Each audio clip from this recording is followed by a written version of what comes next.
और हर कदम, हर जगह आपके साथ हम खड़े हैं।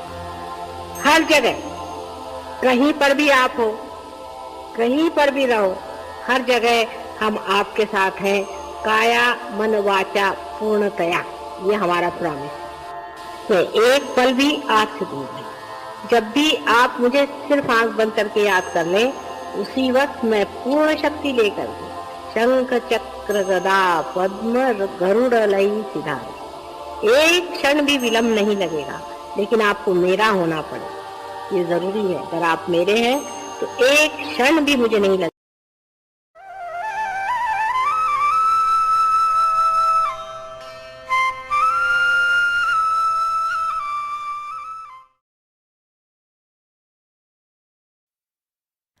छिंदवाड़ा यह योग भूमि भारत के मध्य में स्थित है।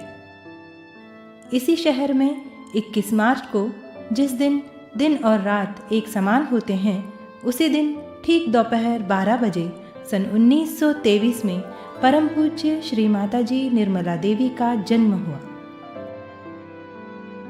इसमें आश्चर्य की बात यह है कि इस शहर से ट्रॉपिक ऑफ कैंसर जाता है, जिसे कर्क वृत्त कहते हैं। यह कर्क रेखा विश्व के बहुत कम देशों से गुजरती है। मक्का, यह शहर भी इसी रेखा पर बसा हुआ है। श्री माताजी के पिताजी श्री प्रसादराव साळवी भारत के प्रसिद्ध शालिवाहन राजा के वंशज थे। श्री माताजी की माता कॉर्नेलिया जाधव एक उच्च शिक्षित व विदुषी महिला थीं। वे श्री छत्रपति शिवाजी राजे भोसले की माताश्री श्री जीजा माता के जाधव परिवार की वंशज थीं।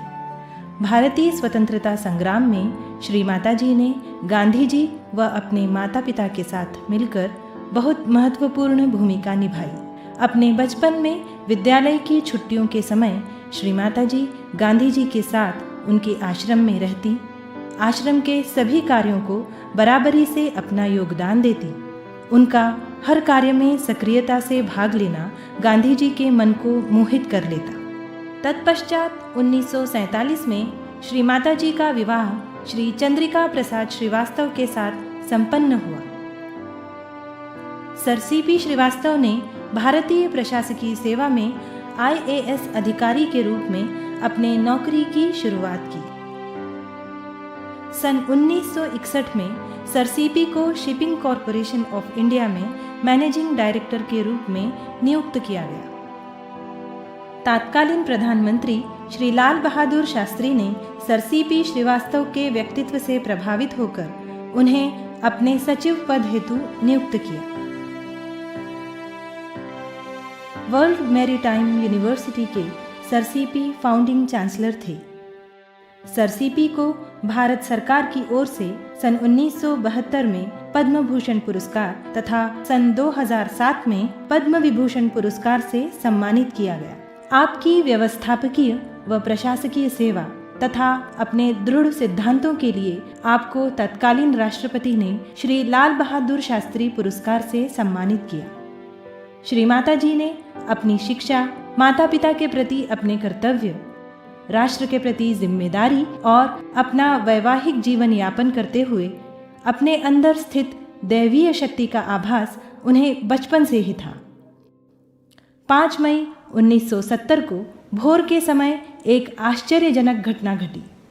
गुजरात के नारगोल नामक शहर के समुद्र के किनारे गहन ध्यान में अपने अंदर दैवीय शक्ति की अनुभूति कर अपनी कुंडलिनी शक्ति को जागृत होते हुए उन्होंने देखा। उसी समय उन्होंने जाना कि मानव की कुंडलिनी शक्ति के जागरण से मानव का कल्याण हो सकता है। इस कार्य के लिए उन्होंने अपना संपूर्ण जीवन समर्पित करने का निश्चय किया और यहीं से कुंडलिनी जागरण के माध्यम से सहयोग द्वारा सामूहिकता में आत्म साक्षात्कार की अनुभूति की शुरुआत 5 मई सन 1970 को हुई तथा मानव उत्क्रांति के स्वर्णिम युग का आरंभ हुआ। मुंबई व दिल्ली के कुछ साधकों के साथ शुरू किया गया सहयोग आज देश विदेशों में फैला हुआ है। भारत के साथ अमेरिका, इंग्लैंड, रूस, Holland, New Zealand, Australia, Iran, Iraq, तुर्किस्तान, पोलैंड, तेहरान, इटली, चीन, ऐसे 160 से अधिक देशों में सहजयोग आत्मसात किया जा रहा है।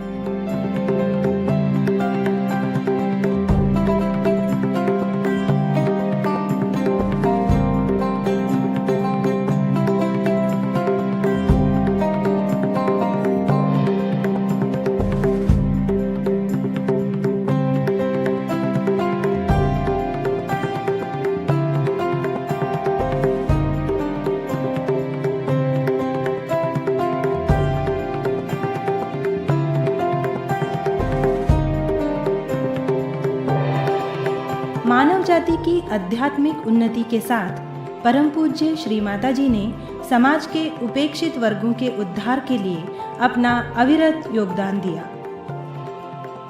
अनाथ बालिकाओं तथा महिलाओं के लिए विश्व निर्मल प्रेम आश्रम नामक NGO की स्थापना की। हिमाचल प्रदेश के धर्मशाला नामक स्थान पर श्री माता जी ने अंतर्राष्ट्रीय विद्यालय की स्थापना की, जहां विश्व भर से आए सभी बच्चों को भारतीय सहज संस्कृति की शिक्षा प्रदान की जाती है। यहां वसुदैव कुटुंबकम का सुंदर दृश्य देखने को मिलता है। बेलापुर CBD में सहजयोग चिकित्सालय चलाया जाता है, जहां चैतन्य लहरी व सहजयोग पद्धति द्वारा रोगों का उपचार किया जाता है।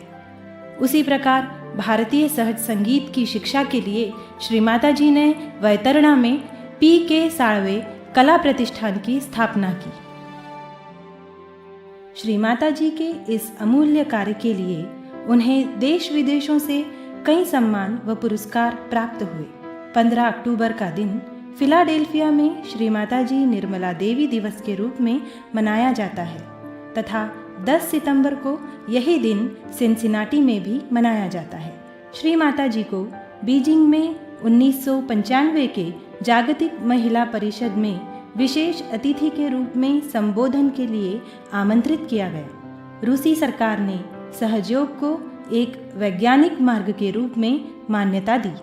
2001 में श्री माता जी को मानव रत्न पुरस्कार से सम्मानित किया गया। 2008 में पुणे महानगरपालिका की ओर से श्री माता जी को सम्माननीय मानपत्र प्रदान किया गया। ऐसे कई पुरस्कार व सम्मान श्री माता जी को प्राप्त हुए। हमारे लिए सहजयोग को जानना तथा अभी आत्म साक्षात्कार प्राप्त करना यह एक बहुत ही महत्व की बात है। परम पूज्य श्री माता जी की कृपा में ईड़ा, पिंगला तथा सुषुम्ना नाड़ी में संतुलन प्रस्थापित होता है तथा साधक की कुंडलिनी शक्ति जागृत होती है। यही शक्ति तालु भाग में स्थित ब्रह्मरंध्र का भेदन कर परमात्मा की विश्वव्यापी शक्ति से एकाकार होती है। इस शक्ति की अनुभूति हमें हमारे दोनों हाथों की हथेलियों पर तथा तालु भाग में शीतल लहरियों के रूप में होती है। केवल इतना ही नहीं, हम इस शक्ति का अनुभव दूसरे लोगों को भी करा सकते हैं। इस शक्ति की जागृति से हमारे अंदर संतुलन स्थापित होता है तथा स्वास्थ्य में सुधार होता है। इस आध्यात्मिक शक्ति का लाभ हमें दैनंदिन जीवन में लगातार होता रहता है। जीवन आनंदी, सुखी तथा समाधानी होता है। यह सब बिना प्रयत्न के सहज ही घटित होता है। आत्म साक्षात्कार के बाद मनुष्य में प्रेम तथा आनंद की शक्ति का विकास होता है। संपूर्ण विश्व को केवल प्रेम और प्रेम बांटने जगत जननी के रूप में श्री माता जी हमारे बीच अवतरित हुई। विश्व के प्रत्येक व्यक्ति को आत्म साक्षात्कार देना श्री माता जी का मुख्य लक्ष्य था। तो चलिए इस स्वर्णिम क्षण का अभी लाभ उठाएं तथा आत्म साक्षात्कार को प्राप्त करें।